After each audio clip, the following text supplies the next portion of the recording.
Welcome to daily focus. నేను మీ ప్రత్యూష. తెలంగాణ రాష్ట్రంలో నిరుపేదలకు నాణ్యమైన విద్యను దూరం చేయాలనే కుట్ర జరుగుతుందా? కేసీఆర్ పాలనలో ఓ వెలుగు వెలిగిన గురుకులాలు ఇప్పుడు ఎందుకు కలతప్పుతున్నాయి?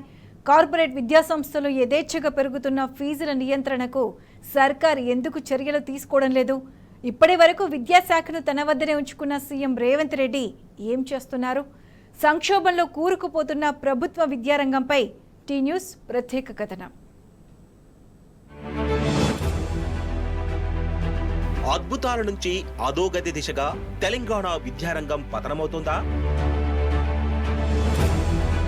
6 నెలలుగా రాష్ట్రంలో విద్యుత్ కష్టాలు, నీటి సమస్యలు అమాంతం పెరుగుతున్నట్లే విద్యా వ్యవస్థ పనితీరు కూడా రోజు రోజుకు దిగజారిపోతోందా?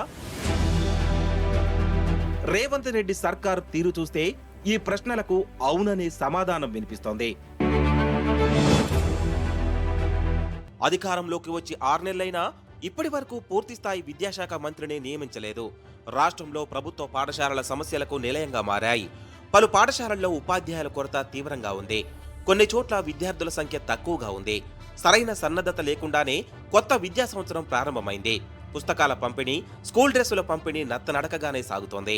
గత బీఆర్ఎస్ ప్రభుత్వం శంకుస్థాపన చేసిన కొత్త స్కూల్ భవన నిర్మాణాల పనులన్నీ ఆగిపోయాయి. 6 నెలలుగా కాంగ్రెస్ సర్కార్ వాటికి నిధులు ఇవ్వలేదు. టాయిలెట్లు, తాగునీరు వంటి కనీస వసతికి నోచుకొని పాఠశాలల దీనావస్థ ప్రభుత్వానికి కనిపించడం లేదు.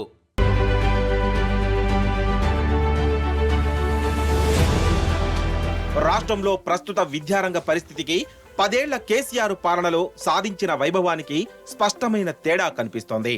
నాడు 2014లో అధికారంలోకి వచ్చిన వెంటనే కేసీఆర్ 3 రంగాలపై ప్రత్యేక దృష్టి పెట్టారు. వైద్య రంగంలో ప్రభుత్వ దవాఖానాలను కార్పొరేట్ హాస్పిటళ్ల స్థాయికి చేర్చారు. సాగులో మన రైతులు సంచలనాలు సృష్టించే విధానాలను అమలు చేశారు. వీటితో పాటు విద్యారంగంలోనూ మరెవ్వరికీ సాధ్యం కాని రీతిలో సంస్కరణలు తీసుకొచ్చారు. కుల, మత, ప్రాంత విభేదాలు లేకుండా సంక్షేమాన్ని అమలు చేసి చూపించారు. నిరుపేద విద్యార్థులందరికీ అంతర్జాతీయ స్థాయి విద్యను అందించారు. వందలాదిగా గురుకులాలను ఏర్పాటు చేసి తెలంగాణ విద్యారంగాన్ని సమున్నత స్థానానికి తీసుకెళ్లారు. సీనియర్లను విద్యాశాఖ మంత్రులుగా నియమించి సమర్థులైన అధికారులకు బాధ్యతలు అప్పగించి పటిష్ట ప్రణాళికతో ముందుకు వెళ్లారు.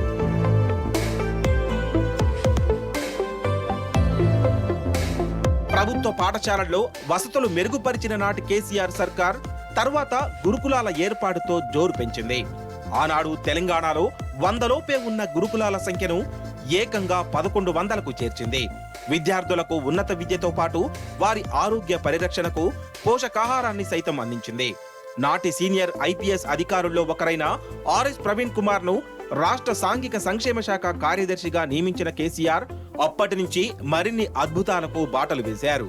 ఆర్ఎస్ ప్రవీణ్ కుమార్ మార్గదర్శకత్వంలో తెలంగాణ గురుకులాల విద్యార్థులు సంచలనాలు సృష్టించారు. పోటీ పరీక్షల్లో సత్తా చాటారు. లక్షలు పోసి ప్రైవేట్ విద్యా సంస్థల్లో చేరినా సాధించలేని ప్రతిభను ప్రదర్శించారు. కొందరు విద్యార్థులు తమ అభిరుచికి తగినట్టుగా సాహస యాత్రలు చేశారు. ప్రపంచ వ్యాప్తంగా పెద్ద పెద్ద పర్వతాలు అధిరోహించి రికార్డులు సృష్టించారు.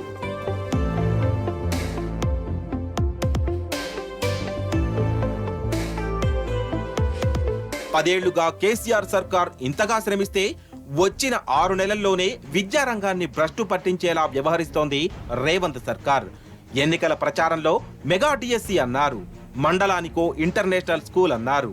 ఆఖరికి ఇచ్చిన మాట నిలబెట్టుకోవాల్సింది పోయి ఉన్న ప్రభుత్వ గురుకులాలను మూసేసే కుట్రలు చేస్తున్నారన్న ఆరోపణలు వినిపిస్తున్నాయి. ఇటీవల సీఎం రేవంత్ రెడ్డి రెసిడెన్షియల్ విద్యా విధానంపై చేసిన వ్యాఖ్యలు ఇందుకు బలాన్నిస్తున్నాయి. గురుకులాల వల్ల తల్లిదండ్రులకు, పిల్లలకు సంబంధాలు దెబ్బతింటున్నట్లు రిపోర్టు వచ్చిందని సీఎం సెలవిచ్చారు.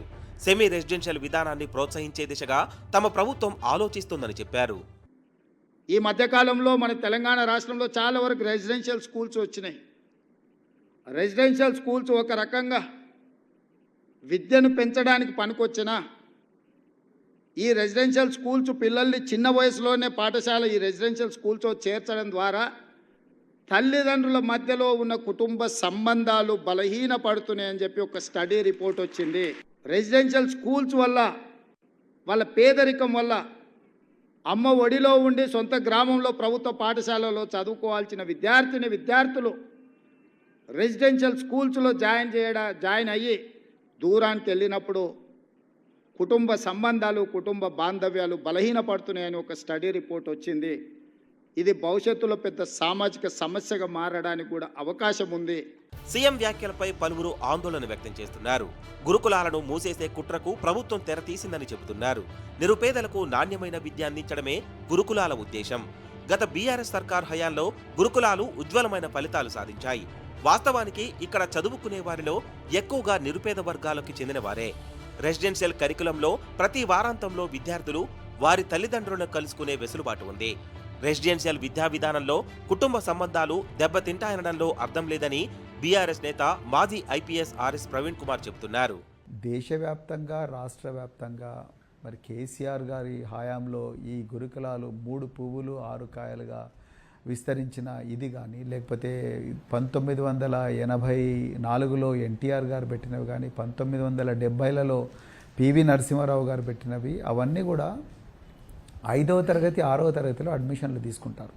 మరి ఎందుకు ఆనాడు పివి నరసింహారావు గారు, 1984లో ఎన్టీ రామారావు గారు, 2014లో కేసీఆర్ గారు వీటిని ఎక్కువగానే చేసుకుంటూ పోయిండు తప్ప తగ్గించలేదు. వేల కోట్ల రూపాయల బడ్జెట్ పెట్టి నిజంగా ఈ వ్యవస్థ బాగా పనిచేస్తూ ఉందని చెప్పేసి పెట్టడం జరిగింది.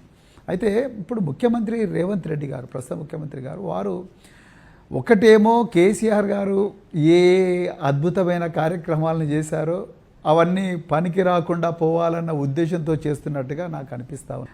ప్రైమా ఫేసి ముఖ్యమంత్రి గారు ఈ స్టేట్మెంట్ ఇవ్వకుండా ఉండాల్సింది. నిజానికి ముఖ్యమంత్రి గారికి అవగాహన రాహిత్యం. అంటే ముఖ్యమంత్రి గారు కేవలం ధనవంతుల కుటుంబాల్లో జరుగుతున్న విషయాల గురించే మాట్లాడుతున్నారు. నిజానికి ఈరోజు గురుకులాల వల్ల పేదవాళ్ళు, నిజానికి గురుకులాల్లో ఎందుకు ఈరోజు ఒకప్పుడు లేని క్రేజ్ ఇలా కేసీఆర్ గారి పాలనలో ఎందుకు వచ్చింది గురుకులాల్లో అంటే, ఒక్కొక్క విద్యార్థి మీద దాదాపుగా 1,20,000 రూపాయలు ఖర్చు పెట్టిన పరిస్థితి. ఒకప్పుడు పురుగులన్నం తినే పరిస్థితి నుండి అలా సన్నబిన్నం తినే పరిస్థితి. అదేవిధంగా ఒకప్పుడు తెలుగు మీడియంలో చదవడమే గగనంగా ఉండే పరిస్థితి నుండి అలా ఇంగ్లీషు, ఫ్రెంచు, కోడింగ్, రకరకాల లాంగ్వేజెస్ పిల్లలు నేర్చుకునే పరిస్థితి. అదేవిధంగా ఉమ్మడి ఆంధ్రప్రదేశ్లో గురుకులాల నుంచి కేవలం 3-4 MBBS సీట్లు వచ్చేవి. ఇవాళ కేవలం తెలంగాణలో ఒక గౌలిదొడ్డి సోషల్ వెల్ఫేర్ స్కూల్ నుంచే ఈ సంవత్సరం నీటిలో కూడా దాదాపుగా 150 మందికి మెడిసిన్ రాబోతున్నది. ప్రతి సంవత్సరం కూడా 300 నుంచి 400 మందికి మెడిసిన్, వేలాది మంది ఐఐటీలు, ఇంజనీర్. సో ఇవన్నీ ముఖ్యమంత్రి గారికి కనిపించడం లేదు. తెలిసినా కూడా వాటిని పక్కకు పెడుతున్నారు ముఖ్యమంత్రి గారు. ముఖ్యమంత్రి గారికి తెలవని విషయం ఏంటంటే, ప్రతి 2వ శనివారం తల్లిదండ్రులందరూ కూడా పెద్ద ఎత్తున పిల్లలు కలవడానికి వస్తారు. అదేవిధంగా సమ్మర్ అంతా కూడా పిల్లలు తల్లిదండ్రులు ఉంటారు. ఇంకా ఎక్కడ ప్రాబ్లం? ఇప్పుడు గురుకులాలు లేకపోతే ఏం జరుగుతుందో మీకు చెప్తాను. గురుకులాలు లేకపోతే పిల్లలు 10వ తరగతిలోనే డ్రాప్ అవుట్ అవుతారు. రకరకాల వ్యసనాలకు అలవాటు అవుతున్నారు. ప్రైవేట్ స్కూళ్లు, కాలేజీల్లో అడ్మిషన్లు ఇప్పటికే ప్రారంభమయ్యాయి. యాజమాన్యాలు లక్షల్లో ఫీజులు వసూలు చేస్తున్నాయి. అయినా ప్రభుత్వానికి పట్టింపు లేదు. ఇప్పటి వరకు ఫీజుల నియంత్రణ మాటే లేదు. ఫలితంగా మధ్యతరగతి ప్రజలపై అంతులేని భారం పడుతోంది.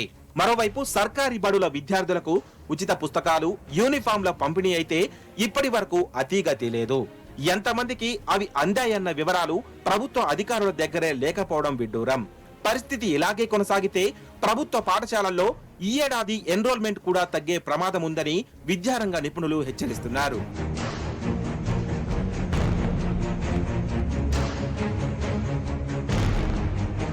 రాష్ట్ర విద్యారంగంపై సీఎం రేవంత్ రెడ్డి నిర్లక్ష్యం చూస్తుంటే ప్రజలకు కొత్త అనుమానాలు కలుగుతున్నాయి. మంత్రిత్వ శాఖను పూర్తి స్థాయిలో కేటాయించకుండా తన వద్దే రేవంత్ ఎందుకు అట్టిపెట్టుకున్నారు? విద్యాశాఖ తన వద్దే ఉన్నా రేవంత్ ఎందుకు నిర్లక్ష్యంగా వ్యవహరిస్తున్నారు? విద్యారంగంలో కార్పొరేట్ శక్తులకు తన ఉదాసీనత మేలు చేస్తుందని ముఖ్యమంత్రికి తెలియదా? ప్రైవేట్ విద్యా సంస్థలకు మేలు చేసేందుకే రేవంత్ ఇలా వ్యవహరిస్తున్నారా? ప్రైవేట్ విద్యా సంస్థల నుంచి వసూళ్లు చేసి తన పార్టీ నాయకత్వానికి కప్పం కట్టేందుకు రేవంత్ కుట్ర పన్నారా? ఎన్నికల్లో విద్యారంగానికి ఇచ్చిన హామీలను అధికారంలోకి వచ్చాక విస్మరిస్తున్నది ఇందుకేనా? ఫీజు రియంబర్స్మెంట్, స్కాలర్షిప్ల విడుదలలో జాప్యం కూడా ఈ నిర్లక్ష్యంలో భాగమేనా? ఇలా ప్రజల్లో రకరకాల ప్రశ్నలు రేవంత్ సర్కార్ తీరుపై చక్కర్లు కొడుతున్నాయి. అసెంబ్లీ ఎన్నికలకు ముందు అలవి కాని హామీలు ఇచ్చిన కాంగ్రెస్ ఇప్పుడు ఆ వాగ్దానాలు నిలబెట్టుకునేందుకు రాష్ట్ర భవిష్యత్తును పణంగా పెడుతోంది. పథకాల అమలు కోసం నిధుల సమీకరణలో భాగంగా ప్రాధాన్యత రంగాలకు సైతం నిధులు కేటాయించడం లేదు. కాంగ్రెస్ సర్కార్ మూర్ఖపు వ్యూహం కారణంగానే విద్యారంగానికి నిధులు ఇవ్వడం లేదన్న ఆరోపణలు వినిపిస్తున్నాయి. అందుకే కార్పొరేట్ విద్యా సంస్థల ఫీజుల పెంపుపై చూసి చూడనట్లు వ్యవహరించడంపై కూడా పలు అనుమానాలు వెల్లువెత్తుతున్నాయి. విద్యారంగం విషయంలో రేవంత్ ప్రభుత్వ తీరు మారకుంటే రాష్ట్రంలో మానవ వనరుల అభివృద్ధికి విఘాతం కలుగుతుంది. విద్యార్థుల్లో కమ్యూనికేషన్ స్కిల్స్, సాంకేతిక నైపుణ్యాలు తగ్గిపోతాయి. ఫలితంగా రాష్ట్రంలో నిరుద్యోగ సమస్య పెరిగి ఉపాధి అవకాశాలు తగ్గే ప్రమాదముంది. కార్పొరేట్ విద్యా సంస్థల ఆధిపత్యం పెరిగి నిరుపేద విద్యార్థులు చదువుకు దూరమయ్యే పరిస్థితి దాపురిస్తుంది. 10 ఏళ్ల క్రితం అభివృద్ధి దిశగా మొదలైన తెలంగాణ అడుగులు తిరిగి అక్కడికే చేరుకునే దారుణమైన ఫలితాలను రాష్ట్రం ఎదుర్కోవాల్సి వస్తుంది. ఈ విషయం ప్రస్తుత పాలకులకు ఎందుకు అర్థం కావడం లేదన్నదే అంతుచిక్కని ప్రశ్నగా మిగిలిపోతోంది. విద్యతోనే వికాసం సాధ్యమని నమ్మిన నాయకుడు తెలంగాణ తొలి ముఖ్యమంత్రి కేసీఆర్. ఆ దిశగానే తన కార్యాచరణ అమలు చేశారు. 10 ఏళ్లలో ఏ కొత్త రాష్ట్రం అందుకోలేని ఉన్నత ప్రమాణాలను విద్యారంగంలో నెలకొల్పారు. కేసీఆర్ పాలనలో రాష్ట్ర విద్యార్థులు కూడా భవిష్యత్తుపై ఎంతో భరోసా కలిగి ఉండేవారు. కానీ కేవలం 5-6 నెలల్లోపే అంతా తలకిందులైంది. ఈ అద్భుతాలన్నీ కనుమరుగైపోతున్నాయి. తెలంగాణ విద్యారంగంలో ప్రగతి పవనాలు తిరోగమిస్తున్నాయి. విద్యాశాఖకు మంత్రిగా ఉన్న ముఖ్యమంత్రి రేవంత్ రెడ్డికి ఈ సమస్య అర్థమయ్యేదెన్నడో, రాష్ట్ర విద్యార్థుల సమస్యలు పరిష్కారమయ్యేదెన్నడో కాలమే ఈ ప్రశ్నలకు సమాధానం చెప్పాలి. 300 మంది బాలికలకు ఒకే ఒక్క బాత్రూమ్. ఒక్కసారి ఊహించుకోండి పరిస్థితి ఎంత దుర్భరంగా ఉందో. శిథిలమైపోయిన తరగతి గదులు, పెచ్చిలూడుతున్న గోడలు, డంపింగ్ యార్డుల పరిసరాలు, ఇవి తెలంగాణ రాష్ట్రంలోని ఓ ప్రభుత్వ బాలికల ఉన్నత పాఠశాల దుస్థితి. ప్రభుత్వ విద్యపై రేవంత్ సర్కార్ నిర్లక్ష్యానికి నిదర్శనంగా నిలుస్తున్న జగిత్యాల ప్రభుత్వ పాఠశాల దయనీయ స్థితిపై టీ న్యూస్ ప్రత్యేక కథనం. ఎన్నో ఏళ్ళుగా ఒక వెలుగు వెలిగి ఎంతోమంది విద్యార్థులను ఉజ్వల భవిష్యత్తు ఇచ్చిన పాఠశాల ఇది. కనిపిస్తున్న ఈ ప్రాంతం మరి ఏ డంపియార్డో కాదు, ఒక ప్రభుత్వ బాలికల పాఠశాల. అది జగిత్యాల జిల్లా కేంద్రంలో ఉన్నటువంటి ఈ పాఠశాల దుస్థితి ఇప్పుడు కడుహీనంగా మారింది. 300కు పైగా విద్యార్థినులు ఉన్నటువంటి ఈ పాఠశాలలో 3 మీడియాలు ఉన్నటువంటి ఈ పాఠశాలలో కనీసం ఒకటే బాత్రూమ్ ఉంది. ఫలితంగా గంటల కొద్దీ వేచి చూస్తున్నారు. శిథిలావస్థకు చేరిన భవనంలో విద్యను అభ్యసిస్తున్నారు. మరి ఉపాధ్యాయులు, విద్యార్థులు ఏమంటున్నారు? ఒక్కసారి ప్రభుత్వ పాఠశాల విద్యార్థులతో మాట్లాడిద్దాం. 300 మంది బాలికలకు ఒకే ఒక్క బాత్రూమ్.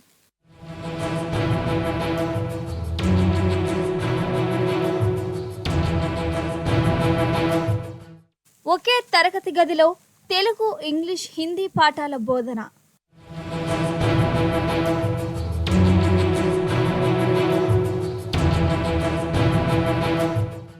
పెచ్చులోడుతున్న గోడలతో దీనావస్థలో సరస్వతి నిలయం.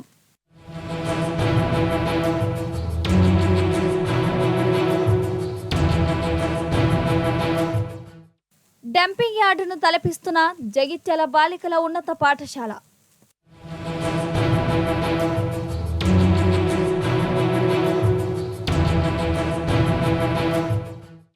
ఇది తెలంగాణలో సర్కార్ చదువు పరిస్థితి. ప్రభుత్వ విద్యకు మహర్దశ తీసుకొస్తామనే పాలకుల మాటలు కోటలు దాటుతున్నాయి. కానీ వాస్తవ పరిస్థితులు దుర్భరంగా ఉన్నాయి. నిరుపేదలు చదువుకునే ప్రభుత్వ పాఠశాలల పరిస్థితి దయనీయంగా ఉంది. జగిత్యాల టౌన్లోని బాలికల పాఠశాలే ఇందుకు నిదర్శనం.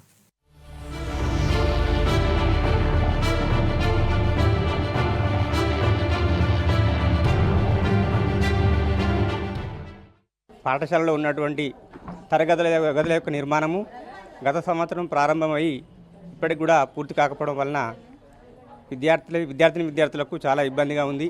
ఎందుకంటే ఈ పాఠశాలలో Telugu medium, English medium, Urdu medium మూడు మీడియంలు నడుస్తున్నాయి. ముఖ్యంగా కేవలం 5 తరగతులు ఉండడం వల్ల Telugu medium, English medium combined క్లాసులు జరపడం జరుగుతుంది. విద్యార్థులకు కొంత అసౌకర్యంగా ఉన్నది. కాబట్టి ముఖ్యంగా బయట విద్యార్థులకు ఈ యొక్క టాయిలెట్స్ వసతి కూడా సరిగా లేదు. మొత్తం పాఠశాల మొత్తానికి ఒకటే ఉన్నది. అది కూడా బాలికలకు కానీ ఈ అధ్యాపక సిబ్బందికి కానీ ఎవరికి కూడా వసతులు చాలా కరువైపోయాయి. కాబట్టి ఉన్నతాధికారులు ఈ ప్రత్యేకమైనటువంటి దృష్టి పెట్టి పాఠశాలకు సంబంధించినటువంటి అన్ని వసతులు కల్పించాలని చెప్పేసి పాఠశాల తరపున కోరుచున్నాను. జగిత్యాల జిల్లా కేంద్రంలోని ప్రభుత్వ బాలికల ఉన్నత పాఠశాలకు ఘనమైన చరిత్ర ఉంది. దశాబ్దాలుగా ఈ పాఠశాల ఎంతో మందిని చదువుల తల్లులుగా తీర్చిదిద్దింది. ఇక్కడ విద్యాభ్యాసం చేసిన ఎందరో చిన్నారులు ఉన్నతమైన స్థితికి చేరుకున్నారు. గతమెంతో ఘనం, నేడేది ఆ వైభవం అన్న చందంగా తయారైంది ప్రస్తుత పరిస్థితి. 300 మంది బాలికలు చదువుకుంటున్న ఈ పాఠశాలకు ఒకే ఒక్క టాయిలెట్ ఉంది. అటు ఉపాధ్యాయులకు ఇటు పిల్లలకు ఇదే బాత్రూమ్ తప్ప మరో మార్గం లేదు. ఇంతకంటే దుర్భరమైన పరిస్థితి మరొకటి ఉంటుందా? నేను గర్ల్స్ హై స్కూల్లో చదువుతున్నాను. మేము 7th క్లాస్లో ఉండగా స్కూల్ని కూల్పేసిర్రు. ఇప్పుడు నేను 9th క్లాస్ చదువుకున్నాము. అయినా కూడా రూమ్స్ కడతలేరు. 300 మెంబర్స్కి ఒక 5 రూమ్సే ఉన్నాయి. మళ్ళీ మాకు వాష్రూమ్స్ కూడా లేవు. Telugu medium, Hindi medium, English medium ఒకటే క్లాస్లో కూర్చుంటున్నారు. మాకు రూమ్స్ కావాలని మేము కోరుకుంటున్నాము. ధన్యవాదాలు. నేను గర్ల్స్ హై స్కూల్ జగిత్యాల్లో చదువుకుంటున్నాను. మా స్కూల్లో అన్ని రూమ్స్ కూల్పేశారు, ఇంకా కట్టడం ప్రారంభించలేదు. మేము అందరం ఒకటే తరగతిలో కూర్చొని చదువుకుంటున్నాం. తెలుగు, హిందీ, ఇంగ్లీష్ మీడియం ఒకటే తరగతిలో కూర్చుంటున్నాం. వాష్రూమ్స్ ఏమీ లేవు. ఒకటే వాష్రూమ్ ఉంది. 300 మందికి ఒకటే వాష్రూమ్ ఉంది. త్వరగా ఇవన్నీ ప్రారంభించాలని కోరుకుంటున్నాం. గత బీఆర్ఎస్ సర్కార్ మన ఊరు మనబడి కార్యక్రమంలో భాగంగా ఈ పాఠశాల ఆధునీకరణకు సంకల్పించింది. అదనపు తరగతి గదులు, టాయిలెట్ల నిర్మాణానికి 2.5 కోట్ల నిధులు కేటాయించింది. 2023 ఏప్రిల్లో నూతన భవన నిర్మాణానికి శంకుస్థాపన జరిగింది. ఆ తర్వాత ఎన్నికలు రావటం, ప్రభుత్వాలు మారడంతో తరగతి గదుల నిర్మాణం ఎక్కడ వేసిన గొంగలి అక్కడే అన్నట్లుగా ఉంది. పునాదుల వరకు నిర్మించిన కాంట్రాక్టర్లు తర్వాత పనులన్నీ ఆపేశారు. సర్కార్ నిధులు ఇవ్వకపోతే మేమేం చేస్తామని బదులిస్తున్నారు. కొత్తగా గద్దెనెక్కిన కాంగ్రెస్ సర్కార్ 6 నెలలు దాటినా పైసా నిధులు మంజూరు చేయలేదు. ఉపాధ్యాయులు, స్థానిక నాయకులు ఎన్నిసార్లు మొరపెట్టుకున్నా ఇప్పటి వరకు పనులు ముందుకు సాగటం లేదు.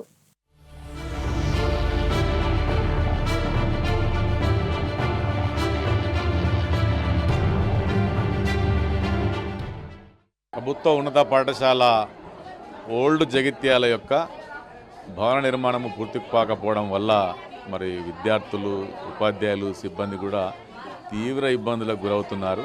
గత 2023 ఏప్రిల్లో ఈ భవనానికి, అంటే ఏడాది క్రితము ఈ యొక్క భవన నిర్మాణానికి రూపాయలు 2 కోట్ల వ్యయంతో 10 అదనపు తరగతులు నిర్మించడానికి పునాదులు వేయడం జరిగింది.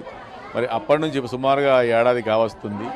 బిల్లులు ఇవ్వలేదన్న నెపంతో కాంట్రాక్టర్ పనులు వాయిదా వేయడంతో మరి 3 మీడియంలకు సంబంధించినటువంటి తెలుగు, ఉర్దూ, ఆంగ్లంలో ఉన్నటువంటి 300కు పైగా విద్యార్థులను ఉన్నటువంటి 5 తరగతి గదుల్లో కూర్చోబెట్టి విద్య నేర్పించడం జరుగుతుంది. అలాగే మరి సిబ్బందికి కానీ విద్యార్థులకు కానీ వాష్రూమ్ లేకపోవడం వల్ల చాలా ఇబ్బందులు అవుతున్నాయి. మరి కూలగొట్టినటువంటి మట్టి కూడా ఇక్కడ ప్రాంగణంలో ఉండడం వల్ల విద్యార్థులు నడవడానికి ఇబ్బందులు అవుతున్నాయి, గాయాల పాలవుతారు. కనుక మరి ఏడాదిగా ఇలాంటి ఇబ్బందులు పడతా ఉన్నాం. మరి ఇకనైనా ఇక్కడ ఉన్నటువంటి బిల్డింగ్కు పూర్తి స్థాయిలో వెంటనే పనులు ప్రారంభించాలని, అలాగే తాత్కాలికంగా ఇక్కడ ఉన్నటువంటి మట్టిని తొలగించి మరి అదనపు తరగతి గదులు ఏదైనా చేయడానికి సంబంధిత అధికారులు కానీ సిబ్బంది, ప్రజాప్రతినిధులందరూ కూడా సహాయం చేయాలని పాఠశాల తరఫున విజ్ఞప్తి చేస్తున్నాం. కొత్త విద్యా సంవత్సరం ప్రారంభం కావడంతో ఇక చేసేదేమీ లేక స్కూల్ యాజమాన్యం పాత గదుల్లోనే తరగతులు ప్రారంభించింది. తెలుగు, ఇంగ్లీష్, హిందీ మీడియం పిల్లలకు ఒకే క్లాస్ రూమ్ లో కూర్చోబెట్టి పాఠాలు చెబుతున్నారు. మరోవైపు పాత భవనాన్ని కూల్చేసిన కాంట్రాక్టర్లు కనీసం శిథిలాలను కూడా తొలగించలేదు. పాత భవనం శిథిలాలతో స్కూల్ ఆవరణమంతా డంపింగ్ యార్డును తలపిస్తుంది. గతంలో ఒక టీచర్ ఇక్కడ కింద పడి ఆసుపత్రి పాలైందని సహచర ఉపాధ్యాయులు చెబుతున్నారు. విద్యార్థులు సైతం ప్రమాదాల బారిన పడుతున్నారని వాపోతున్నారు.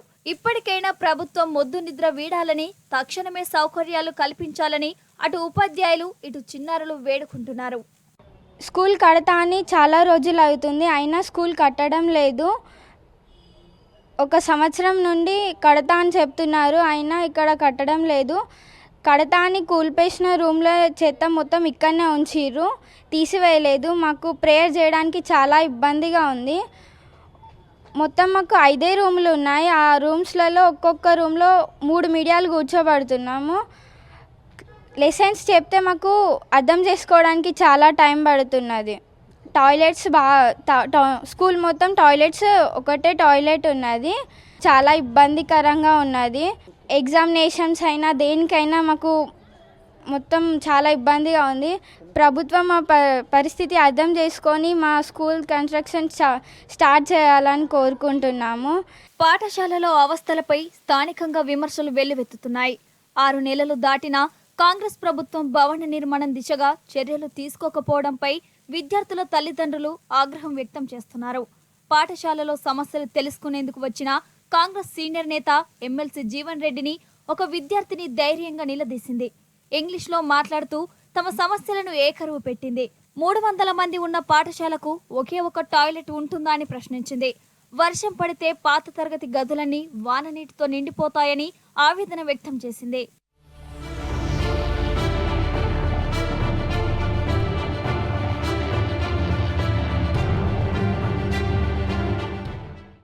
ప్రభుత్వ విద్యపై సర్కార్ నిర్లక్ష్యానికి జగిత్యాల బాలికల ఉన్నత పాఠశాల నిదర్శనంగా నిలుస్తోంది. గత ప్రభుత్వం శంకుస్థాపన చేసినందుకు కావాలనే నిధులు ఇవ్వకుండా పనులు పెండింగ్ లో పెట్టారని ఆరోపణలు వినిపిస్తున్నాయి. కొన్ని ఏళ్ల చరిత్ర ఉన్న ఈ ప్రభుత్వ బాలికల పాఠశాలలో ఎంతోమంది విద్యనభ్యసించారు. విద్యార్థినులు మొత్తం కూడా ఇంజనీర్లుగా, డాక్టర్లుగా, లాయర్లుగా వివిధ రంగాల్లో స్థిరపడ్డవారే. అయితే గత సర్కారు మన ఊరు మనబడిలో భాగంగా దాదాపు 2.5 కోట్లకు పైగా కేటాయించి పనులు మొదలుపెట్టిన కాంగ్రెస్ సర్కారు మాత్రము ఏ పని కూడా ముందుకు సాగనీయలేదు. ఫలితంగా ఒక డంప్ యార్డ్గా మారింది. విద్యార్థినులు, ఉపాధ్యాయులు కూడా తీవ్ర కష్టాలను ఎదుర్కొంటున్నారు. ఇప్పటికైనా ఈ సర్కారు తమకు న్యాయం చేయాలి. విద్యార్థులందరికీ కూడా అధునాతన భవనాలు ఆధునీకరించాలని కూడా కోరుకుంటున్నారు. ఇది ఈ స్కూల్లో విద్యార్థినుల పరిస్థితి. వీరంతా కూడా కడు పేదస్తులు, పేద విద్యార్థినులు కావడం గమనార్హం. కెమెరా పర్సన్ మనోజ్ కుమార్తో సందీప్ రావు, టీ న్యూస్, జగిత్యాల జిల్లా. ఇది ఇవాల్టి daily focus. Keep watching tea news.